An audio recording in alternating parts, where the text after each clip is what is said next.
అందరూ రకరకాల ఈ కళలో చతుషష్టి కళలకు గానం చేయడం మన భారతదేశం. ఆ కళల వెలుగును ప్రపంచం నలుమూలలను ప్రసరింపజేసి మన దేశ ఔన్నత్యానికి కాపాడడానికి పాటుపడిన ఎంతో మహానుభావులు పుట్టిన మన దేశం నిజంగా కళాఖండ దేశం అని చెప్పుకోవాలి.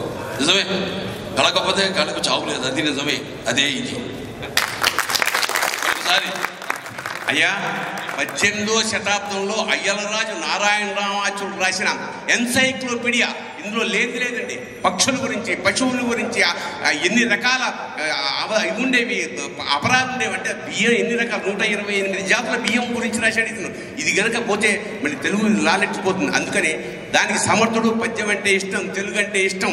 మా బోలా బాలయ్య గారి అమృత హస్తాల మీదుగా హంసవింశతి రిలీజ్ అవ్వడం నా పూర్వజన్మ పుణ్యంగా భావిస్తూ శుభం భూయాత్ శివోహం ధన్యోస్మి స్వామి ధన్యోస్మి.